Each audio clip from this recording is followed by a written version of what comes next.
ಕರ್ನಾಟಕ ರಾಜ್ಯದ ಹವಾಮಾನ ಮುನ್ಸೂಚನೆ. ನಾನು CS ಪಾಟೀಲ್, ವಿಜ್ಞಾನಿ, ಹವಾಮಾನ ಕೇಂದ್ರ, ಬೆಂಗಳೂರು.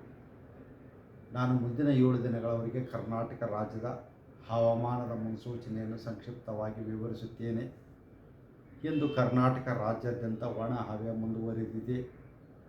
ಉತ್ತರ ಒಳನಾಡಿನ ಬಹುತೇಕ ಎಲ್ಲ ಜಿಲ್ಲೆಗಳಲ್ಲಿ ಉಷ್ಣಾಂಶ ಗಣನೀಯವಾಗಿ ಏರಿಕೆಯಾಗಿದ್ದು, ಕಲಬುರಗಿಯಲ್ಲಿ ಗರಿಷ್ಠ ಉಷ್ಣಾಂಶ 40 ಡಿಗ್ರಿ ಸೆಲ್ಸಿಯಸ್ ದಾಖಲಾಗಿದೆ. ಕೊಪ್ಪಳದಲ್ಲಿ 37 ಡಿಗ್ರಿ ಸೆಲ್ಸಿಯಸ್, ರಾಯಚೂರು, ವಿಜಯಪುರ ಹಾಗೂ ಗದಗಿನಲ್ಲಿ ಕೂಡ ಗರಿಷ್ಠ ಉಷ್ಣಾಂಶ ಸುಮಾರು 37 ಡಿಗ್ರಿ ಸೆಲ್ಸಿಯಸ್ ದಾಖಲಾಗಿದೆ. ದಕ್ಷಿಣ ಒಳನಾಡಿನ ಜಿಲ್ಲೆಗಳಲ್ಲಿ ಉಷ್ಣಾಂಶವು 33 ರಿಂದ 35 ಡಿಗ್ರಿ ಸೆಲ್ಸಿಯಸ್ ದಾಖಲಾಗಿದೆ. ಬೆಂಗಳೂರಿನಲ್ಲಿ ಗರಿಷ್ಠ ಉಷ್ಣಾಂಶ ಸುಮಾರು 33 degree Celsius, Shivamogga 35 degree Celsius, Chitradurga 35 degree Celsius, ದಾವಣಗೆರೆಯಲ್ಲಿ 36 ಡಿಗ್ರಿ ಸೆಲ್ಸಿಯಸ್ ದಾಖಲಾಗಿದೆ. ಕರಾವಳಿ ಜಿಲ್ಲೆಗಳಲ್ಲಿ ಉಷ್ಣಾಂಶ ಅಧಿಕವಾಗಿದ್ದು, ಕಾರವಾರನಲ್ಲಿ ಗರಿಷ್ಠ ಉಷ್ಣಾಂಶ 36 ಡಿಗ್ರಿ ಸೆಲ್ಸಿಯಸ್ ದಾಖಲಾಗಿದೆ.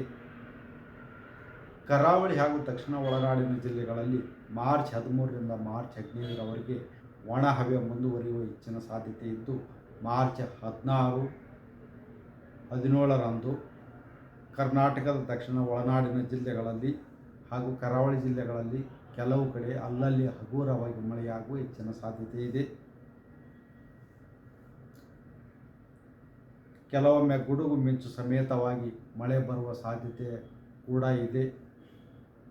ಕರ್ನಾಟಕದ ಉತ್ತರ ಒಳನಾಡಿನ ಜಿಲ್ಲೆಗಳಲ್ಲಿ ಮಾರ್ಚ್ 13 ರಿಂದ ಮಾರ್ಚ್ 16ರವರೆಗೆ ಒಣ ಹವೆ ಮುಂದುವರಿಯುವ ಹೆಚ್ಚಿನ ಸಾಧ್ಯತೆ ಇದ್ದು, ಮಾರ್ಚ್ 17, 18 ಹಾಗೂ 19ರಂದು ಕೆಲವು ಕಡೆ ಅಲ್ಲಲ್ಲಿ ಹಗುರವಾಗಿ ಮಳೆಯಾಗುವ ಹೆಚ್ಚಿನ ಸಾಧ್ಯತೆ ಇದೆ.